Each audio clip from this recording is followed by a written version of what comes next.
Good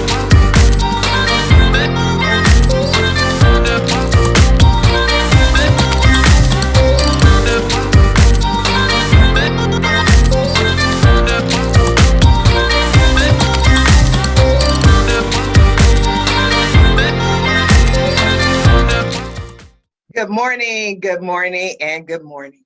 Thank you for joining me on yet another episode of the Roundtable Talk Show. I am your host, Sharifa Hardy, and I have an incredible show for you today. You know, I love it. I love it. I love it when our guests are diverse.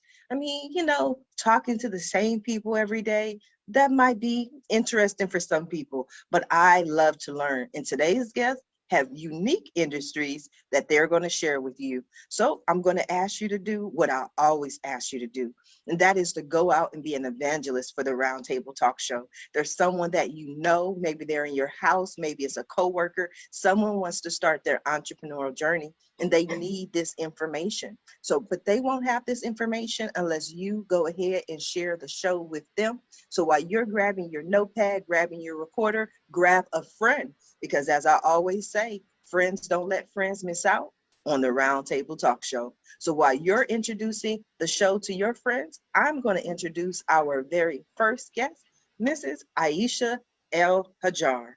She is a midwife, author, and founder of Amani Birth, an international evidence-based Islamically founded childbirth, education, and doula training organization. She is a mother of 8 and passionate about families' rights in childbirth.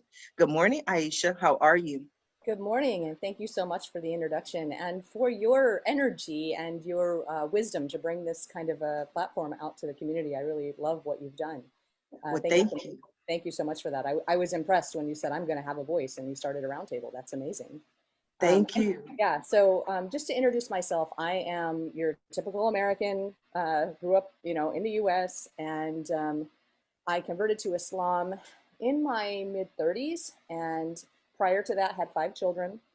And then I moved overseas. And when I moved overseas, I found that the childbirth, I guess, knowledge and rights were not the same.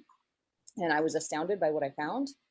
And I was also a bit disturbed because I was a new Muslim. And as a Muslim, we believe that Allah created all things. And if Allah created all things, he created women to conceive, carry, birth, and feed their babies. But yet, there was so much intervention happening in birth all around the world. But particularly overseas, women didn't even know they had any other options. And so I immediately felt privileged to be American because I grew up in a time and a place where you get pregnant, you take childbirth classes, you learn your options, you have conversations with your doctors, you don't like their ideals, you switch to another doctor. And I found myself in a place where, doctor shopping was shameful and questioning, having any of your own ideas or questions about how you were going to give birth to your baby was, arrogant and just not accepted. And I thought that, women are getting basically, all these interventions they didn't need, including the C-section and everything up to that. And I felt heartbroken because I thought if anybody should be trusting the normal process of birth, shouldn't it be believing people that believe that, God created us to do this? Why would we think that we have to have our vagina cut open to get a baby out of it? So I set off on a mission of education, and that began with me getting my own. I had to go back to school. I'm in my 30s. I had, by the time I did this, I had 8 kids. And so I went back to school, got my bachelor's and master's in midwifery, and wrote an Islamically backed childbirth education program, something that speaks to the people of my religion because, it's different.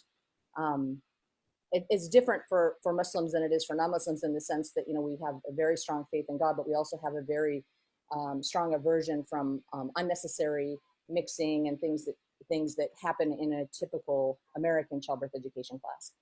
And so I wrote an Islamically based program and began promoting it. And here we are, gosh, what are we, 8, 9 years later? And we're in, close to 30 countries, and we have women all over the world that are teaching childbirth and serving as doulas. And I haven't focused much in the States. This year I've decided we're going to start focusing on the States.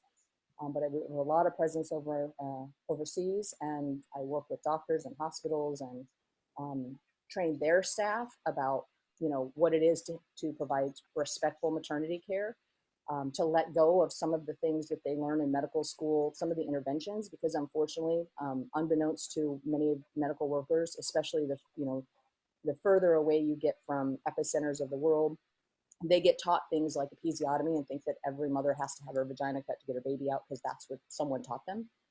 And they lose sight of the fact that most births go fine if we leave them alone and if we learn how to support them. And mothers lose sight of the fact that you don't need to be drugged to give birth.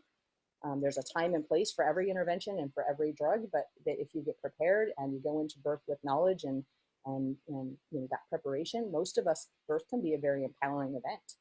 But unfortunately, birth is on the spectrum from traumatic to empowering. Nobody lands in the middle. You either had an empowering experience or you had a traumatic one.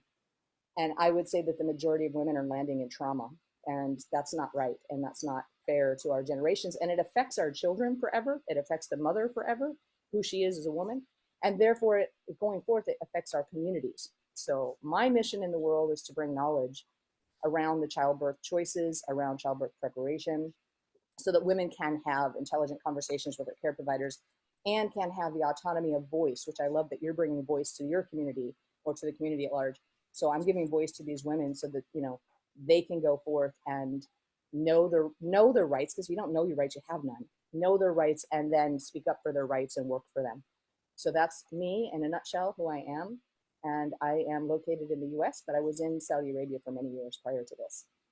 Wow, I'm learning a lot, and I definitely have more questions for you, but I am going to come back to you. I want to go ahead and introduce our next guest, Mr. Craig Fowler. Craig is the founder and CEO of Joygage, an engagement on-demand subscription service made for persons living with Alzheimer's and dementia. He was guided and inspired by his caregiving journey, supporting his father, who was the primary caregiver for his mother, who lived with early onset dementia for more than 10 years. Good morning, Craig. How are you? Good morning. I'm doing well, Sharifa. Thank you so much for having me on your wonderful show, and thanks for all that you do. You're welcome. It's a pleasure. So my story, I've been in technology and tech startups for a long time. I was one of the early people at Vistaprint and was there from a time where it was 20-something people until it was around 8,000 people. And since then, I've been working with growing tech startups. And a little over a year ago, I decided that I really wanted to focus on people with dementia. My mother passed away a few years back after having early onset dementia throughout her 60s into her mid 70s. And I realized that we're in a world where people tend to think of technology as being something that applies to younger people and to individuals who we in our mind think of as being tech savvy. But in the last few years, and especially during the COVID-19, we've realized so many older people have been able to use technology, and it's actually been a godsend to so many people who have been homebound. And I've realized, particularly when you look at people who are living with dementia, there's actually some different needs where technology can really help more than I think almost anyone else in the population. As an example, with my mom, who's pretty typical of someone with dementia, she at some point stopped going to church. She stopped watching movies and television the same way that she used to do. She stopped taking part in a lot of activities because mentally she didn't have the same cognitive ability to remember what was going on, to, for example, keep track of a plot in a movie. She lost a lot of her confidence when she was outside taking part in activities and became embarrassed. And like many people with dementia do, she really kind of became more internal and checked out of many of the activities that she once enjoyed. And it's really tragic because people with dementia have more spare time and more free time on their hands that they should be able to be use to enjoy themselves. But instead, what I found as I started interviewing hundreds of different people in similar situations, my mom's story was pretty common. People with dementia usually don't engage. The people caring for them have a very hard time keeping them engaged in activities. And so when we formed Joygage, the concept is that we want to use technology to bring the world of options for people, the world of options for different ways to engage and entertain people, and actually use machine learning and AI technology to match that to each person living with dementia. We've realized everybody's different, and dementia and Alzheimer's disease are progressive. So an individual that might be able to play a certain game or take part in a certain activity today won't be able to necessarily do that same activity at the same level a year from now, or maybe even 2 months from now. And so from using technology, we're able to match people to activities in the world that are actually accessible to them and they can still enjoy. And it's been an interesting journey for the last year or so with COVID lockdowns, not being able to see many of the people we're trying to serve. Now that things are opening up more, it's just really a joy to be able to really work with individuals with dementia more hands-on. But our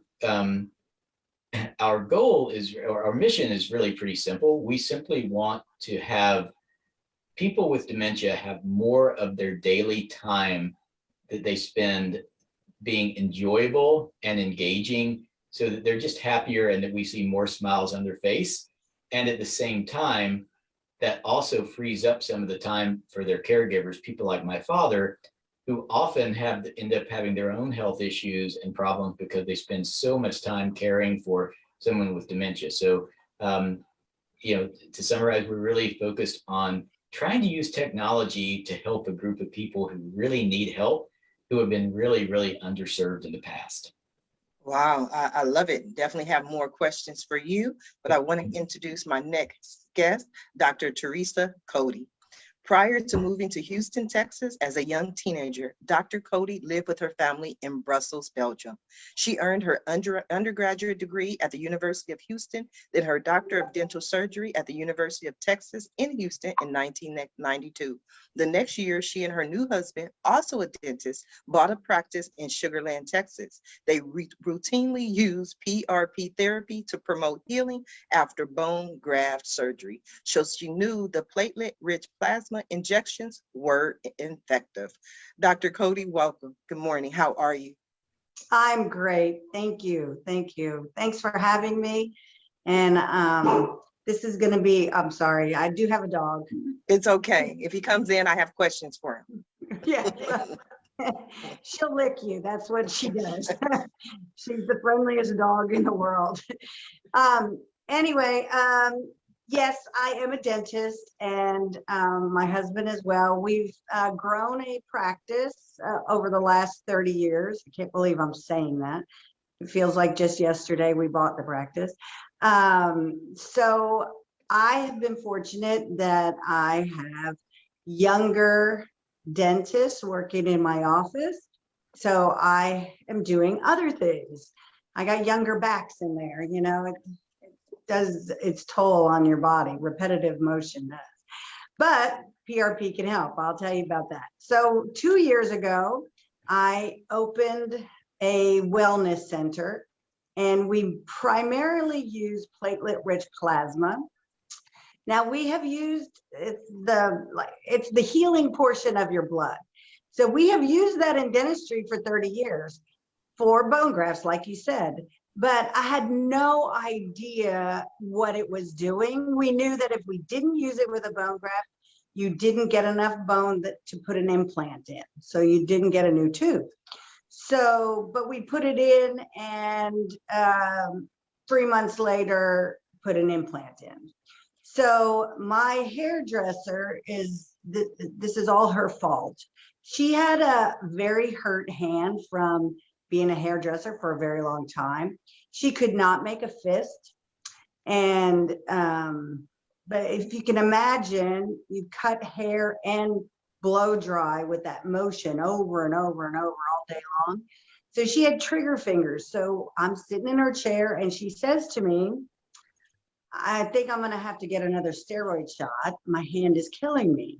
And I said, okay, you can't do that. I don't know if you know this, but you can really only put steroids in an area 3 times. So I said, come into the office and we'll put platelet rich plasma in. Well, she did, because we've been friends for over 20 years. And so she asked me, how long before I see something? And I said, I don't know, 6 weeks.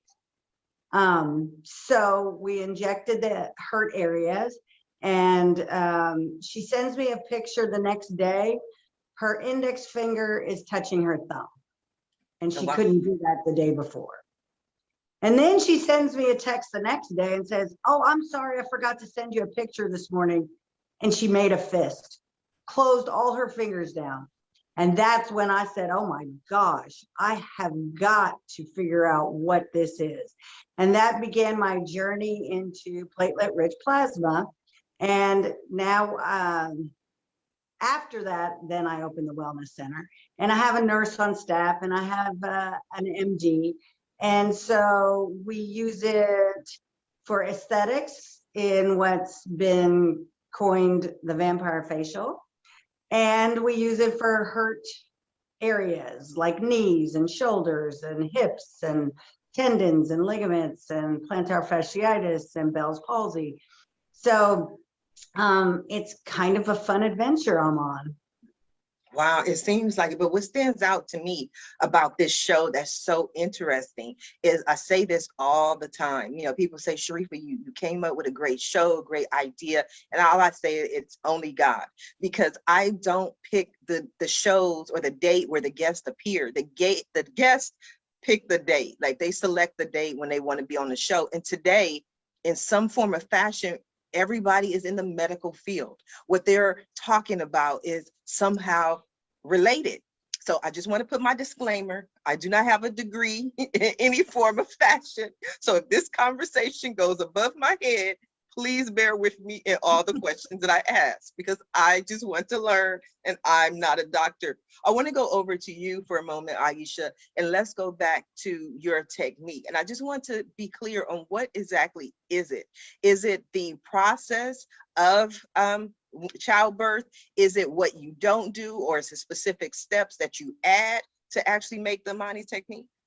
Well, that's an interesting question. A lot of people think of childbirth education as a method or a technique, and we're more of a philosophy. Okay. And that philosophy is that every woman was created to conceive, carry, birth, and feed their child. And so we go back to, tying it back to the original creation of the biological function of a woman's body. Not to say that a woman is just a childbearer, but the biological purpose of a female body is to bring forth the next generation. And, Allah created, or God created us all to do this, just as he created every other mammal to, conceive, carry, birth, and feed their young. And that's what we are as mammals.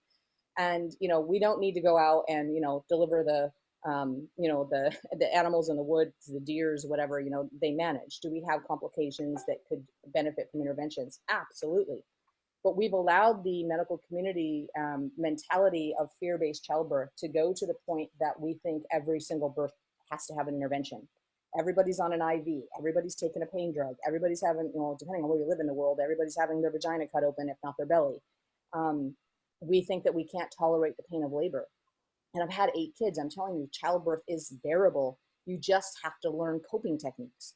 So we're teaching women, first of all, that they have a choice. They have to use their voice to express their choices. They have to have the education to know the choices. And then they have to have the voice to express their choices. And then they have to be physically, mentally, and spiritually prepared for this journey. So we help women get prepared for the coping part that is childbirth. But it's all about, the exercise, the nutrition, and the self-care that goes along with the entire pregnancy, labor, birth, and new motherhood journey.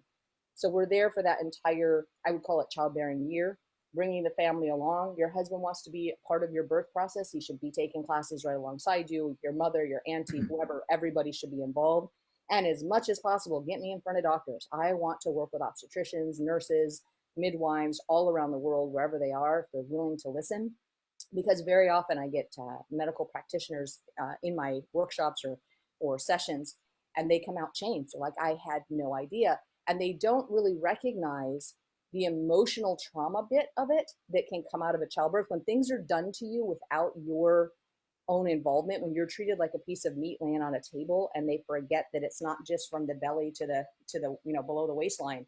There's a whole woman, and she has a brain and emotions, and things are being done to her without her understanding of why, without her consent. That's when birth becomes traumatic. And so getting our care providers to be more cognizant of involving families in their own care. People are intelligent, by nature. You don't have to have a degree, Sharifa. You just need to be able to speak the same language as I do And we have our program, by the way, in like 5 different languages. So you just need to be able to, speak the language that I speak so that we can have an intelligent conversation. And I trust that you're intelligent enough to understand and make decisions. And as a caregiver, as a midwife, for example, I need to make sure that you understand you have choices A, B, and C. These are the benefits, these are the risks. I might prefer A as a midwife, maybe for my own selfish reasons, because it's easier for me, perhaps, or whatever. But you get to choose, and I will support you regardless if you choose what I, asked you to do or not. And at the end of the day, that's kind of where the rubber, hits the road. And a lot of our care providers want complacent patients. They want patients who do as I say, don't ask me questions, don't be a problem, just be a good girl. That doesn't make for an empowering birth at all. That makes sense if I'm laying flat on my back having a C-section because I have a complication. That does not make sense in a normal life event, and that's what birth is a normal life event. So let's support normal physiology, and let's reserve interventions for when there's truly complications. Thank God we know how to intervene when there's a problem, but most births are not problems, and we're making problems where they don't exist is the issue. No, that's interesting. Now, my kids are 24 and 27. I'm not having any more, but if I were, I would want you in the room. I may not know exactly what you do or how you're going to do it, but I would be like, Dr. Aisha is coming with me. She's staying with me. I just need her to hold my hand, because your energy, your aura, your presence to me would just be so healing for the patient. Because when you're going through this traumatic experience, when you are afraid or you have fear and someone's not listening to you and taking your decisions or what you want into account, it could be very, very traumatic. It can actually be deadly, to be honest. Knowledge is power, and having knowledge reduces fear. Fear can actually be deadly in the childbirth scenario, in any medical scenario, frankly. And we're working in a situation where very often our care providers are fearful of the actual process. If you've got the person who's presiding over the process fearing the process itself, you got a problem. And then you have the patient who's unsure and doesn't know what's going on. They're fearful. Fear can actually derail the whole birth process and make it more traumatic, if not in some cases even deadly. So it's really serious. And I'm sure, Sharifa, we have an issue in our country. All of us are in America. We have an issue in our country where Black women are losing their babies at a higher rate, and their lives at a higher rate than white women. A lot of that boils down to fear and what's happening structurally in our system in this country, and how we're treating women of color when they go into birth. And that's not right. Every woman deserves to come out of birth alive with a baby and it having an empowering experience. And it has to start with the women need the knowledge, and the doctors need to be reacclimated to how to support a woman in birth. Because we're not teaching our doctors how to support women. We're teaching them how to I don't know, I hate to say oppress. Birth is in a state of oppression, and this is not working. It's not working the way that we're doing it. And there's so much to be said for having doulas, for having educated parents. And, there's a big push in legislature right now. Every woman deserves a doula, and especially in the people of color communities. Every single person needs to have support. You deserve that. It's your human right. And then we get COVID, and we tell women you can't even have your husband in the room. Really? He slept in my bed with me last night. He can't be standing next to me when I give birth.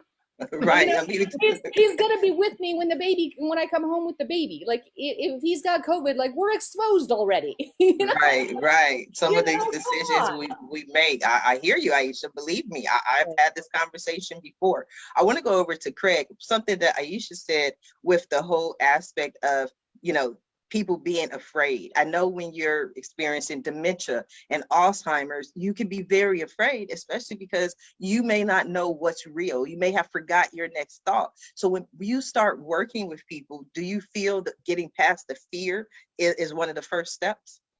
Absolutely. One of the biggest fears that we see is simply the fear of being honest about your diagnosis. There are many people who have a diagnosis of dementia who will not talk about it. They don't talk with their families. They don't even talk with their spouse. It's just it's almost a secret that no one wants to let out. And in reality, the best way to deal with the diagnosis of dementia is to actually be really accepting of it, to understand that you can have a great life for years and years and years with dementia, but you need to understand what that entails. And it's really important that the person living with dementia and the people close to them all become really well educated about what they need to do moving forward. And so the fear, and it's really almost an avoidance, is really something that that stands out.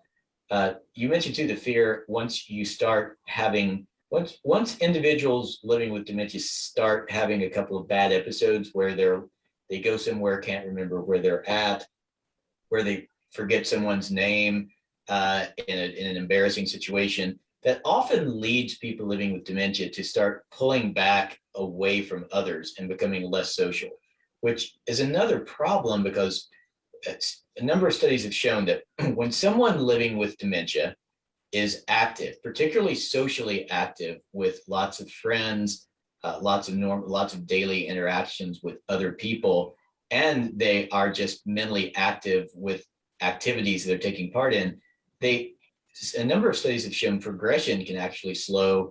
The actual mental activity is better. So someone will actually have a better life with dementia if they don't ignore their diagnosis, especially if they don't pull away from others and become more introverted.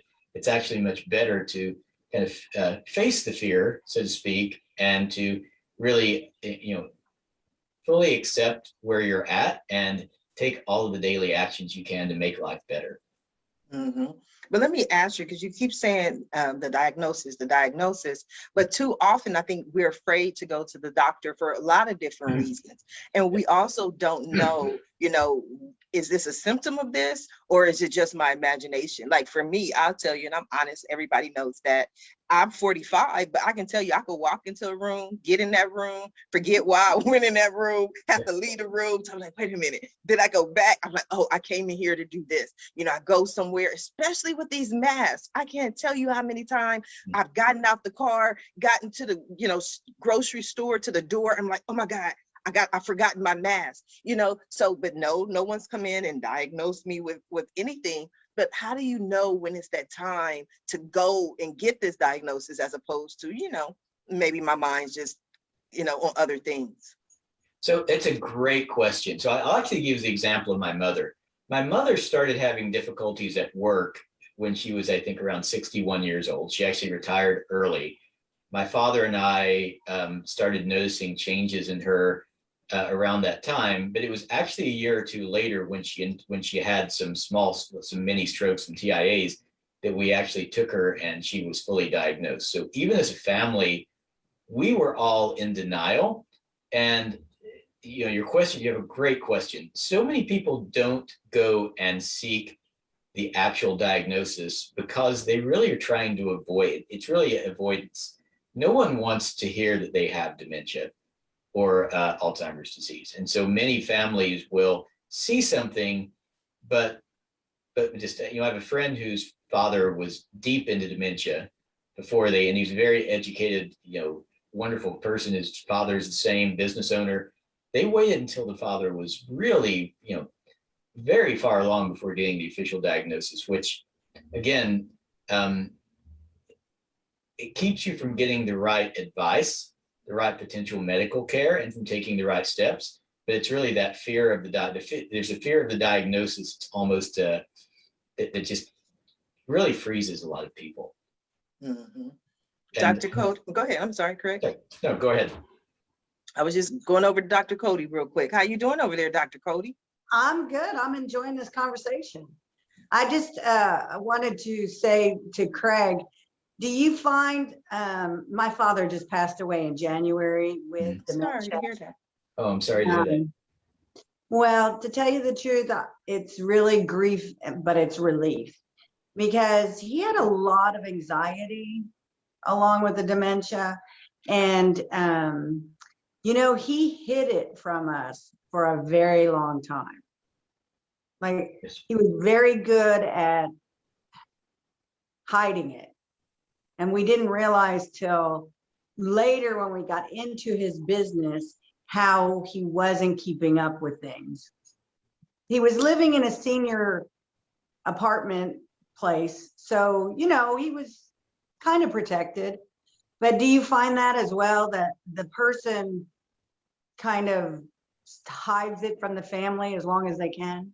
Absolutely. And unfortunately, Dr. Cody, that's something, what you just said, something I'm hearing a lot from various people, that and often individuals will tell me they only know someone has dementia when they start looking through the checking account, or they start looking through some of the bills, or and realize, well, this bill hasn't been paid in months. And this is someone that owned a business for 30 years. How can this possibly be?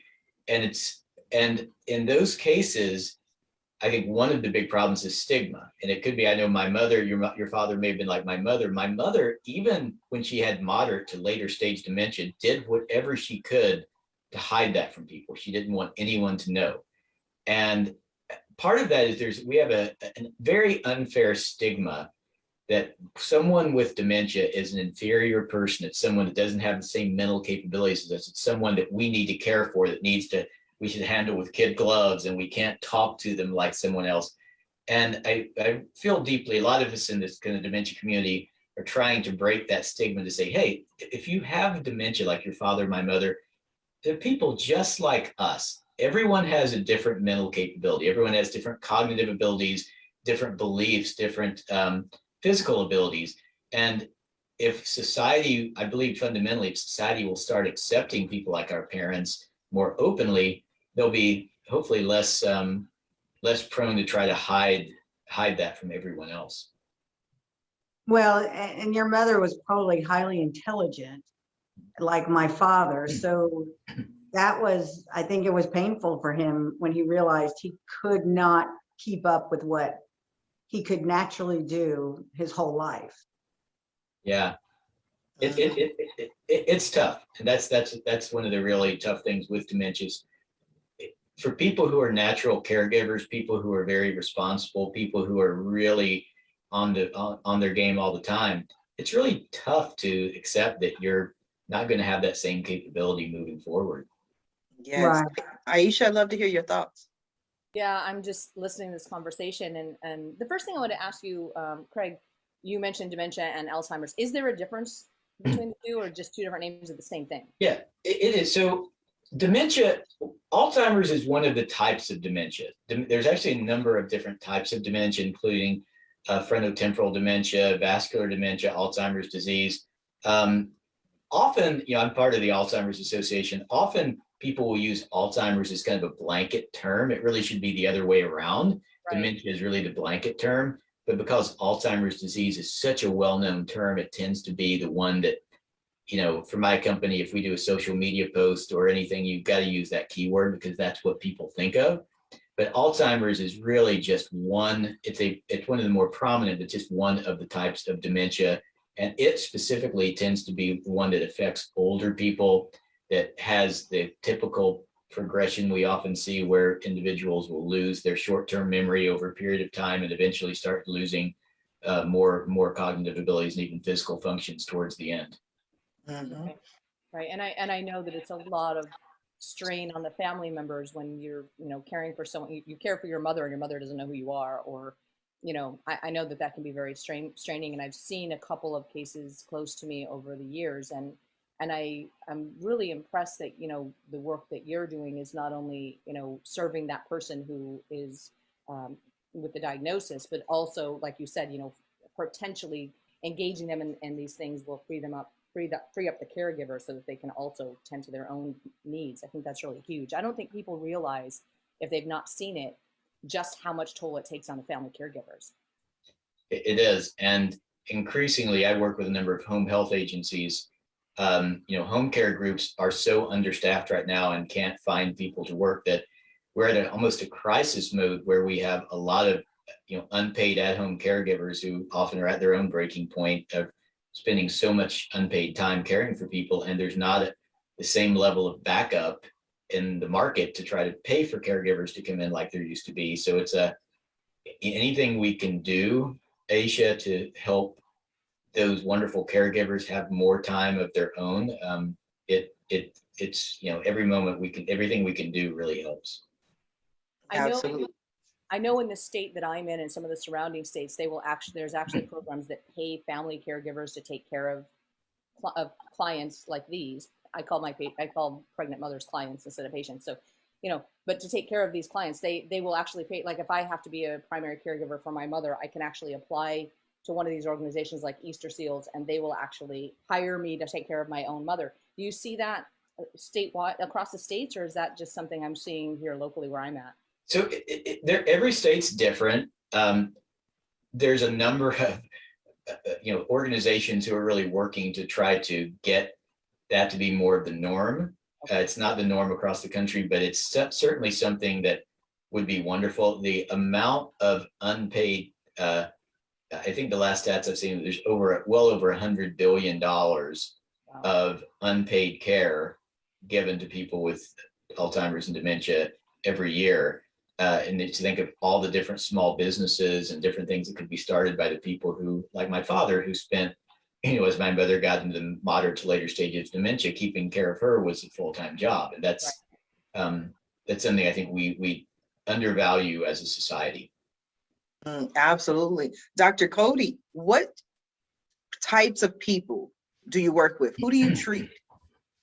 Well, just we treat everyone, but I just wanted to throw this in. This is an interesting. Okay, my husband and I, we have a child with Down syndrome. Well, he's not a child. He's 23, and He's still your baby. Well, I have a 27-year-old as well. So, but I'm a lot older than you. So many people don't realize that people with Down syndrome, they get Alzheimer's. And they get it early because they have a triplicate of the 21st chromosome. And on that chromosome is one of the genes involved with Alzheimer's. It's called APP. So I have, since he was born, been working on developing medicines to help him, and I developed the whole protocol, and that's a whole nother lifetime away, and I made a documentary and it. But anyway, so a couple of years ago when I started working with PRP, I started thinking, how do I get into the brain? Because I'm always, I know that his older sister will take care of him, but it's your own plasma, right? So there's no chance that it can hurt you. It's already in your body. So what we're doing with that plasma is we're taking all the healing factors, because that's how your body heals. If you skin your knee, it's the plasma that makes the clot, makes the scab, makes the new skin. It does everything under there. That's why we like it for aesthetics, because it gives us more collagen, as our skin is falling. So I was thinking about it, and I thought, I know a way into the brain. People do drugs, they snort it up their nose. So I made a nasal spray with his own plasma that we've been using for about 2 years. We've taken some time off. And his sister is like, what are you doing? He's a lot better. Down syndrome have a lot of OCD behaviors, so they can get caught staying by themselves. People don't really realize that. So he's much more social and having better conversations. And I'm not saying it can stop dementia. This was just a personal experiment. So, but I have used it with other head injury patients. They're mainly friends who had head injuries. So interesting, huh? Very interesting. This conversation. I wrote a book, which I'll just promote real fast, and it's called You Healing You. And the only reason I wrote it is because I've watched miracle after miracle happen with the platelet rich plasma. And interesting, I don't usually talk about, I didn't write that in the book about the nasal spray. And, but so that's interesting.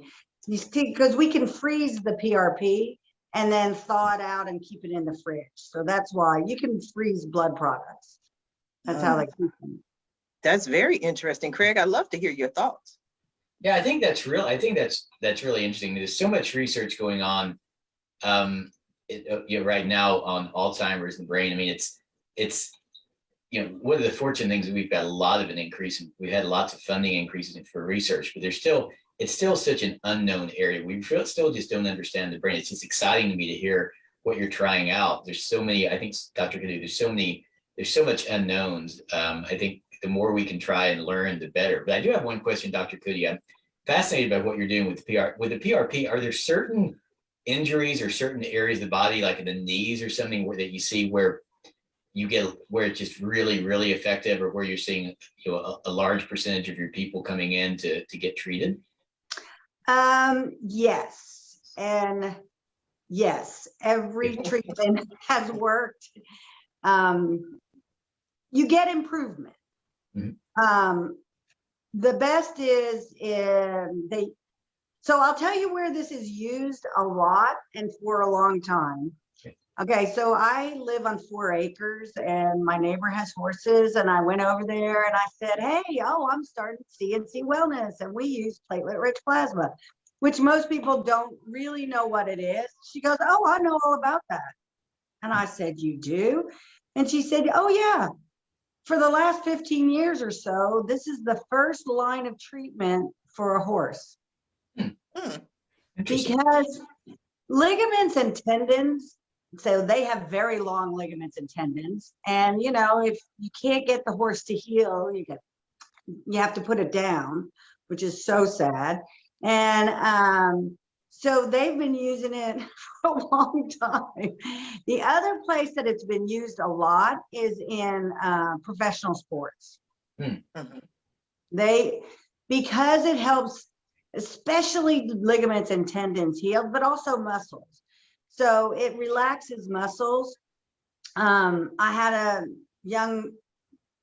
he's a semi-pro tennis player yesterday, and his shoulder's locking up.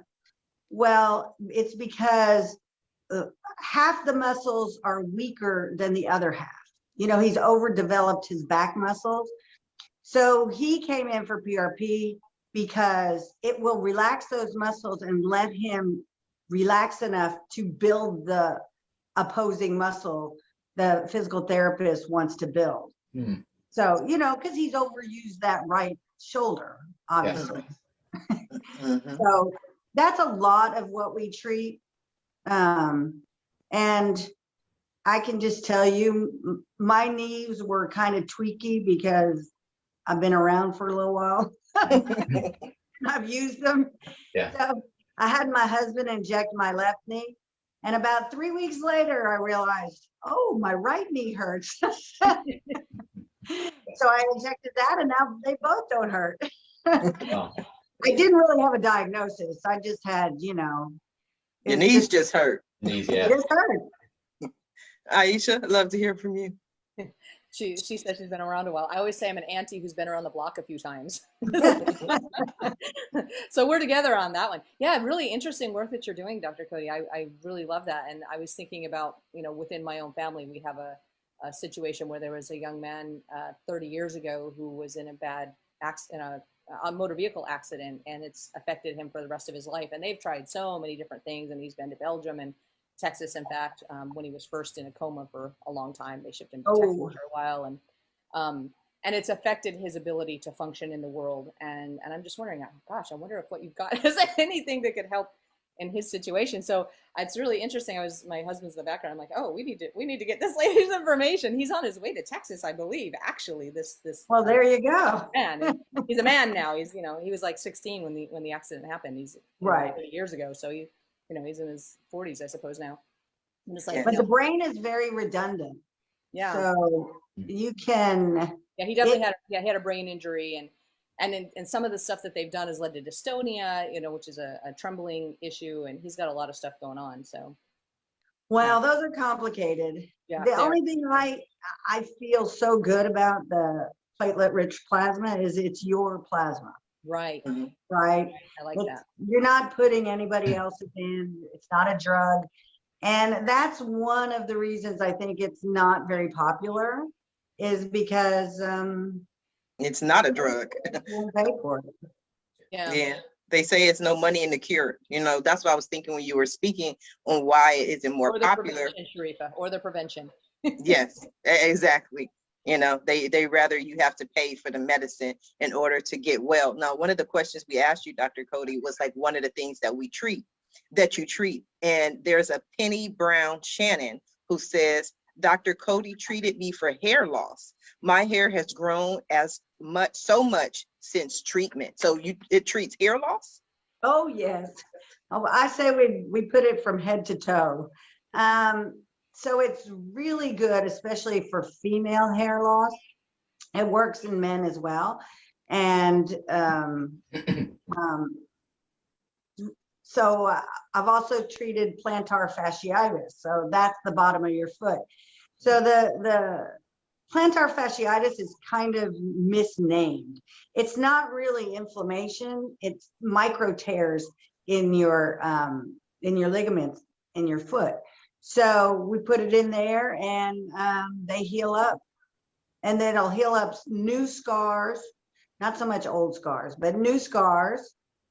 If you get before 3 months, you will have, we treated a young man who was bit on his nose from his own dog.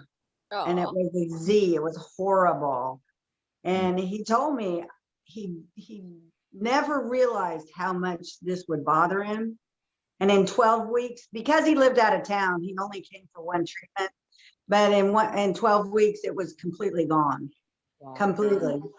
So I was thinking about the episiotomies. Yes. Aisha, you know, even if they had to do them, if they would inject this, they would heal up so fast. Interesting.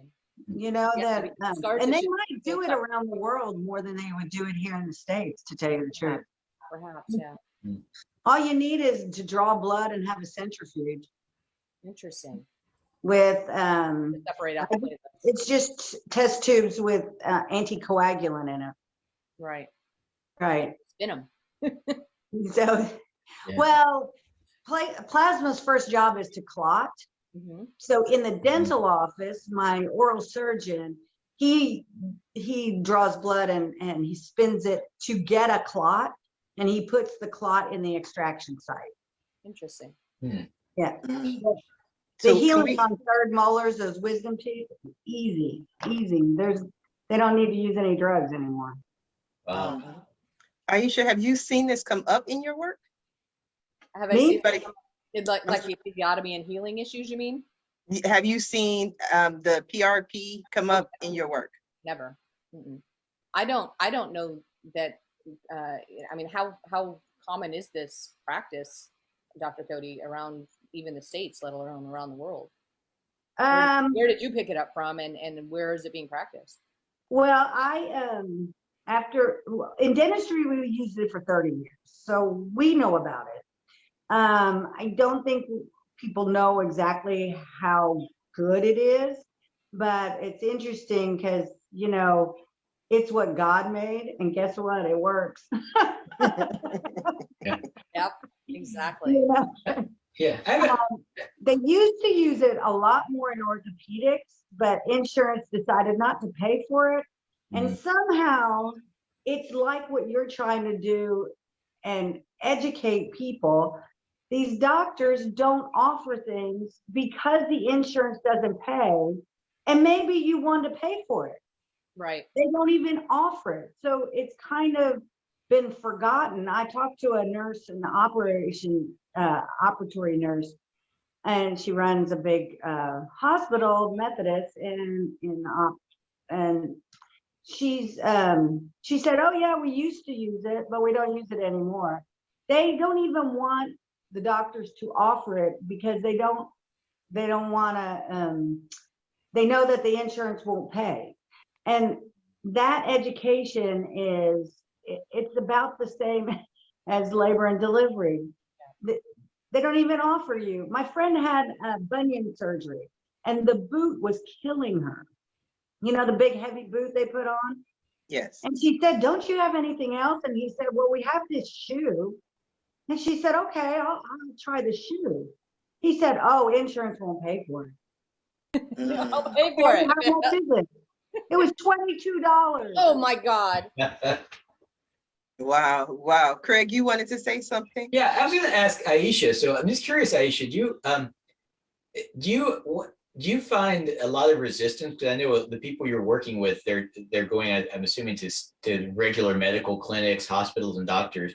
Do you run afoul of many doctors and things with your teaching and Well, your yeah, of help? course. I mean, there are those that are very open-minded, love them so much, and you give them a bit of information, and they're just all over it, soaking it up, and they actually adjust their practice and they change, and a lot of them cry on my shoulder. Literally, I've had doctors hug me and cry and say, "I feel so bad. I had no idea what I was doing." Had the effect of what I was doing. I've had obstetricians come to me and cry over their own birth. Now that I've had your lessons, I realized the trauma of my own childbirth, and this person's an obstetrician herself. You know what I mean? But then you have the others that are, they don't want to hear it, and they do it their way. And medicine is very patriarchal, and so when you start rocking the boat, sometimes you do get issues. And it's sad, and I can kind of understand it. Let's just talk about episiotomy for a minute. If you're an obstetrician, of course we don't cut episiotomies as often in the States, but overseas, like almost 100% of first-time moms get cut in some countries.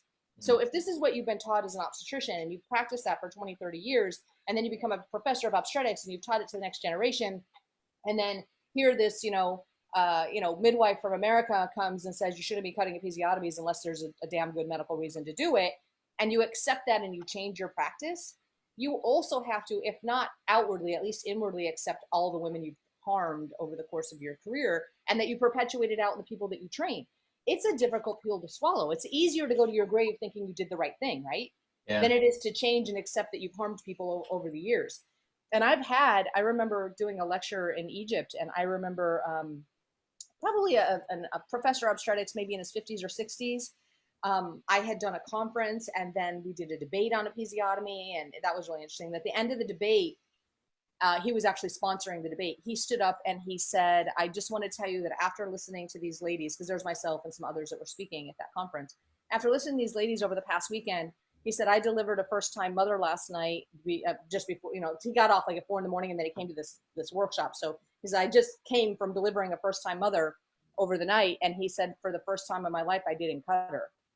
And he turned around and looked at me, and he had tears streaming down his face. He had no idea a baby could come out without being cut, because that's what he was taught, 40 years ago, or however long ago when he started practicing. And that's what he's done to every woman in his practice. He had no idea you didn't have to cut the vagina, none.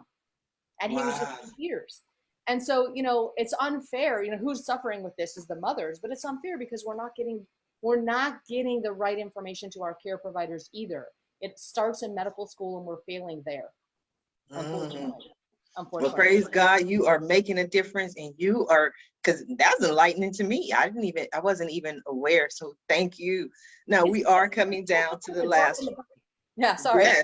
No, it's okay. Definitely a drop in the bucket, but all of you are changing the world, and that's how all of you come together. That's why I love just having the opportunity to host this show, because it's incredible. All of you are doing something different in the medical industry, but you're enlightening and opening up to people to say, look at this industry, we need to make changes. So I think it's wonderful. And before I get on my soapbox, I just want to let you know that we are coming down to the last few minutes of the show. And what I love to do at the end of every show is just simply allow my guests the opportunity to speak directly to the audience, to everyone who is watching this show live, as well as everyone who is watching it in the archives, and let them know what you want them to take away from your appearance here today. And we're going to start with you, Craig.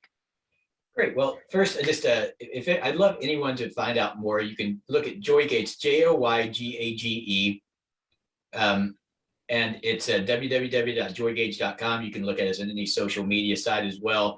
And I'd love for anyone who knows someone living with dementia, or if you're living with dementia, to try out our service. And overall, what I'd love for people to come away with is that when, if there's someone in your life living with dementia, you think maybe living with dementia, be proactive. Think about all of the ways that you can help that person, or if you are living with dementia, that you yourself can live a vibrant and happy life for many, many years to come. There's so many options and so many things out there, and technology can really help. and I'd also just like all the people who are caregivers, who are working, who are, you know, caring for people with dementia. I'd just like to say a thank you. We love you. It's amazing the work that all the people do, especially the people who are unpaid caregivers. I just want to thank all of those as well. Thank you, Greg. Dr. Cody, what do you have for us? Well, I just want to thank you for having me on the show. I really appreciate it. This was so fun. I loved it. Like I said, I have a book. It's called You Healing You by Dr. Teresa Cody, and you can get it on Amazon, of course. And I just wanted people to know that there are superior ways to heal, and you don't have to live with the pain of, you know, knees and hips and feet and loss of hair. You know, it's hard for a woman to not have hair. It's fantastic. It grows so fast. You should see her hairdresser was like, what did you do? But just so you know about platelet rich plasma, and that you have it, you're carrying it around, you're making it all the time, and it can help you heal in many, many ways. And where can they find more information? At cncwellness.com. It's my last name, Cody and Cashin, my husband's last name, cncwellness.com. We're not very original. I love it. cncwellness.com. Have to check it out. Thank you, Dr. Cody. Aisha, what do you have for us? Well, I just want to say that if you are a childbearing family, or if you are a person who's caring for childbearing families, you know, you're the grandmother, your children are going to have children, you have choices in childbirth, and not getting educated limits your choices. So whether you come to my program or whether you go to any of the other programs that are out there, do something, get educated, you know, find out what your options are, get yourself prepared. Amani Birth is an Islamically founded program, but we welcome people of all faiths. Birth is birth regardless of religion. So we welcome whether people are Muslim or not, but it was definitely written with the Muslim family in mind. And our website is Amani Birth, AMANIBIRTH, AmaniBirth.com. We have online classes. We're, you know, international. We have people on the ground, you know, in about 30 different countries. So if, you know, childbirth is something that's in your future or in the future of people that you love, it's something that you really need to look into. It's so important that you go in knowing what your options are, and, you know, you're able to advocate for yourself. So I see the Amani Birth for Fathers. Are there other books? Yeah. We have the original. This is the, okay, I've got to put it right in front of me because I have that screen. Anyway, we have Amani Birth, which is what I would call the mother's book. It's 30 chapters. And then I wrote the father's book with my husband. This is like, mom gets 30 chapters, dad gets 30 pages. So mom reads chapter 1, Craig's laughing. Mom reads chapter 1, dad reads page 1, bullet point fashion with lots of pictures. You know, moms want all the details. Dads are like, just tell me what I got to know, you know. Right. And of course we have, you know, Arabic and Urdu and Bengali and different languages as well. And German, I can't remember what else. And then we have workbooks that, you know, we use that when we do like childbirth education. We have a workbook that the teachers will use with their students in various languages around the world. And then we have the online platform, which right now is running in English and Arabic, and it's coming up soon in Urdu and Indonesian and Bengali. So we have a lot of, and French, I believe. So a lot of different teams working on getting that in different languages. But of course, for the States, for the most part, you know, the English is definitely well developed, as I wrote it originally in English. So I like that. So if I read it quickly, because you were moving it, it says, for a blessed start in life. Right. Amani Birth, assisting mothers for active, natural, instinctive birth for a blessed start in life. Right. I like that, for a blessed start in life. I was raised Muslim, and one of the things that they do when the baby is born is they whisper the baby's name in the baby's ear. So that's the first thing that they hear. And so when I was born, my grandmother whispered Sharifa in my ear. And so Sharifa in Arabic means honest or of honor. So when you go to the town, if you needed wisdom, you needed guidance, you always went to the Sharif, or the right. Feminine is Sharifa, which is the root of sheriff. So it's a new sheriff in town, and that's not what I try to live by. So thank you. This has been an incredible show. I want to thank you all for being guests on today's episode of the Roundtable Talk Show. And I especially want to thank everyone who tuned in to watch this show live, as well as everyone who is watching it in the archives. Just because you didn't catch the show live does not mean we don't need your support, because we do. Please go ahead and share this show, whether you're watching it 2 days from now, 2 months from now, or 8 years from now.